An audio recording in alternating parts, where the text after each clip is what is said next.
Hey YouTube, this is Prometheus, guys, giving you more than the meta. I'm going to go ahead and show you some West Coast offense. Once again, this is a run-first type offense. They've got some spread stuff. I'll show you some spread stuff on this guy. I was playing against a guy that was using the Chiefs. He wasn't necessarily the best player, but he had a scheme, or at least he ran specific defenses. I did make some misreads just because, and I'll show you where I made a mistake, but I was able to go ahead and capitalize and get a win against this guy defensively, not offensively. So this is going to show you the development of this offense. We're going to be taking a look at some under center single back stuff, but I do like to use I-form, strong formations too against my opponent. Kansas City Chiefs is a very good offense this year, a good defense too. It is a defense that you've got your stud up the middle, which really makes it hard for you to run the ball, and then you also have got some pretty good defenders on the outside, and they've got a lot of speed now. So this defense is a lot better than it has been in the past. Right here, I'm going to go ahead and jump into this Z motion play, and how I like to set this up. Now you can see these guys are kind of like out to the outside. Single high safety, and I think what he was using is hook zone, but I think he was dropping a guy into a deep third. So he was using a lot of cover 2 against me.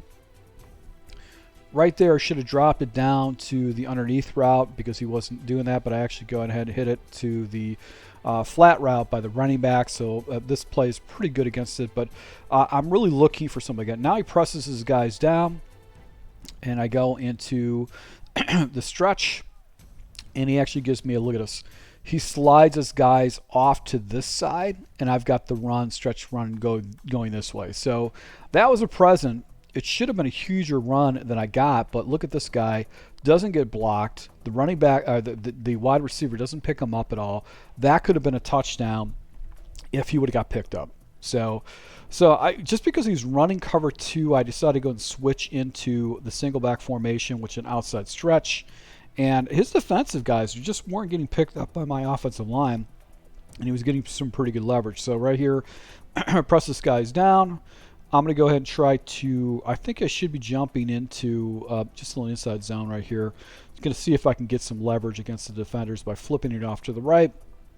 But here's the problem with this team is that that front is really strong with that defensive tackle, Jones, which is really good. So right here I switch into a cover 2 beater. This guy's been running cover 2 the entire time, and I'm looking for this route right here. This is where I'm trying to go ahead and go with the cover 2.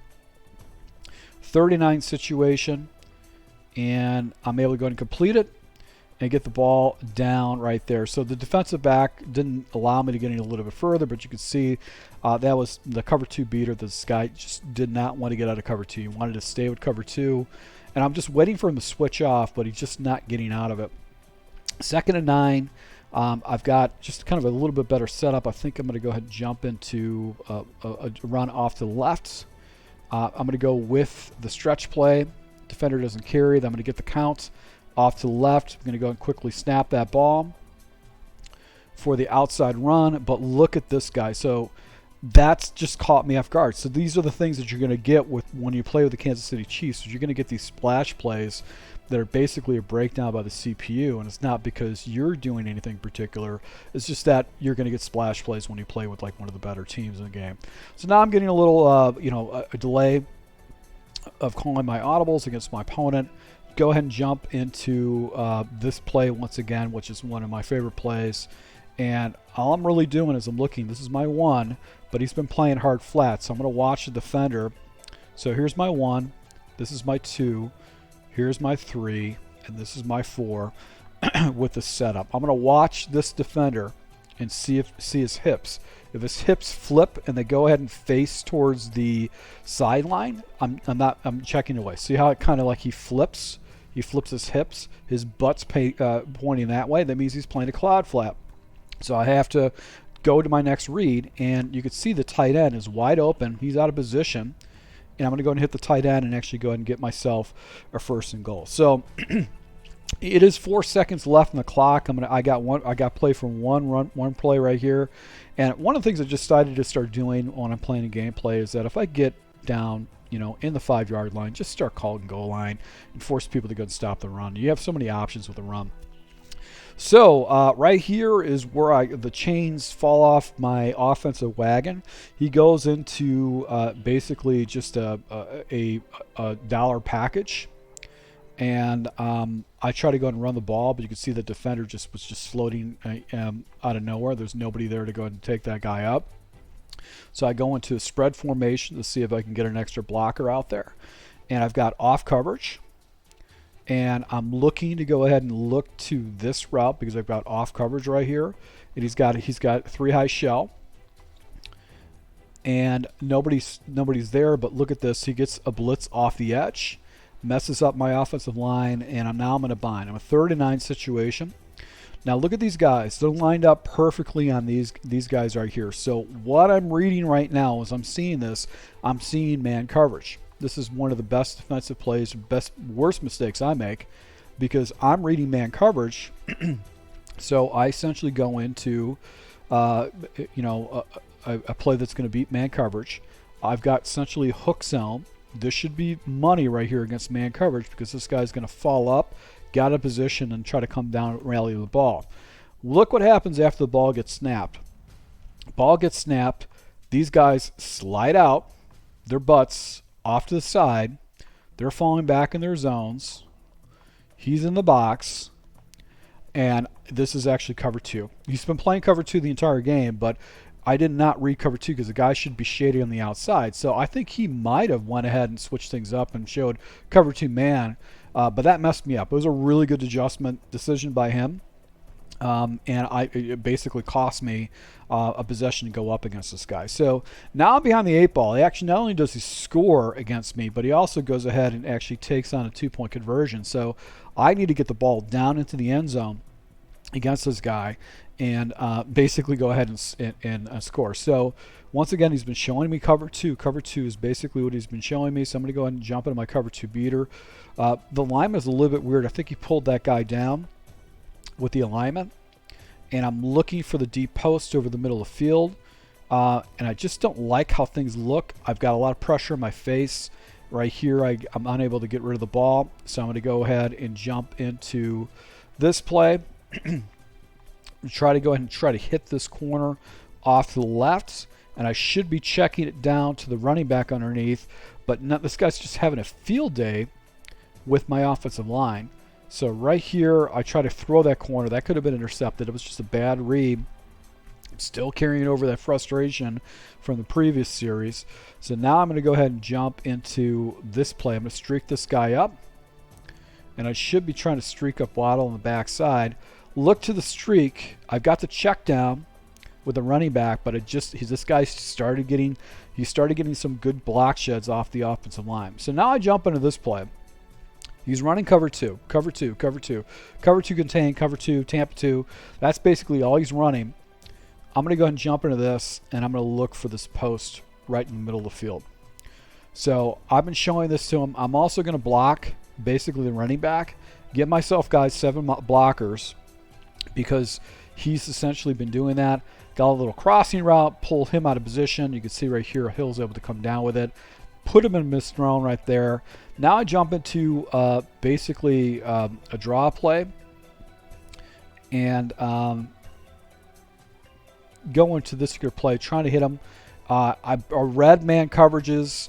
My guy does not block the defender. I get myself in a situation where 2nd and 19 against him because he hits me with a man blitz. So he was switching up stuff and then still staying in his base defense, which was cover 2. So right here, he's still showing me cover 2, but now he's backing everybody off, which I just don't understand why he's doing that. He's basically giving me the underneath routes. I go ahead and hit the streak route with my tight end. I'm able to get a 3rd and 1 as I try to chew this clock down. Got a little stretch play off to the right. Go and hit it. And able to go ahead and fall forward, fortunately for me, to get a first down off that. It could have been ugly based on how I got hit backwards like that, but that's the type of stuff that you get when you're using one of the best teams in regs, is that you're going to get those weird little animations. Tackle didn't go ahead and take that guy out. I was waiting for her to pick it up, so that's why I kept going wide with that. So right here, once again. Should be, look, he goes to the running back route. I hit the dragger on the backside. So this guy's making pretty good decisions defensively. So like he knew his assignments defensively. But for the most part, it was, you know, like his offense was a little bit sporadic. I didn't really care for his offense. You could see that in another gameplay. Right here, I got the little angle route right here by the fullback. Get a 1st and goal. Just trying to chew the clock down a little bit. Go into the stretch play. Got the stretch off to the left. Got the numbers. He pushes his line in. And I go to the outside. You can see I'm able to go and cut it up and actually get myself a touchdown right here. Now it is go time to get the ball into the end zone. I'm just going to stick with goal line, man. You know, I just is one of these type of situations where I try to use all these different types of formations, but when you're down on the 2-yard line, just run the ball. Use goal line. I come out of the fullback dive. He's not using a goal line set. He's just got people off stacked. So here's your fullback dive. And I actually have an actual fullback in there, not my running back. I'm able to go ahead and take my fullback and put it in the end zone to tie this game up. So it's one of those situations where I'm just, you know, basically trying to grind it out against this guy's defense. I do get the ball back against this guy, and here's kind of an epic fail at the end. I try to go ahead and just do the run against this guy. He gave me the touchdown on this next play, so he's giving me the touchdown. And I'm thinking to myself, based on some of the stuff he's been getting away with on offensively, I'm like, I don't want to give the ball back to this guy. I'd rather settle for 3 points, take away all his timeouts, not give this guy any kind of a chance to get back into this game, and I'd rather just go ahead and do that. So I basically, he does burn a timeout right here. I'm going to go ahead and try to run the ball. In this situation again, I'm going to go ahead and try to kick the field goal. And the reason why is I just don't want to give this guy any kind of life to get back into this game, because he's been getting a lot of like kind of breaks offensively against me, and I just don't want to see this. So I try to go ahead and hit the field goal, and I come up short. Just miss the field goal, just by a hair. That's just me. You know what I mean? It's the timing of this new kick beater that I feel like I'm stuck in. We end up going to overtime. He ends up throwing the ball to me in the red zone, or actually, and where I go and pick six it. But there's some more gameplay with me using the West Coast playbook. This guy was very deliberate with his defense. He did know his responsibilities, but I'm able to go and pull off a victory. But this game should have been a lot better for me, and that's one of the things that you want when you're labbing stuff, is that you want to go ahead and look for, you know, basically ways to go ahead and grow your book, get better at your schemes and get in front of more prospective clients. So thank you for support, guys. Until next time.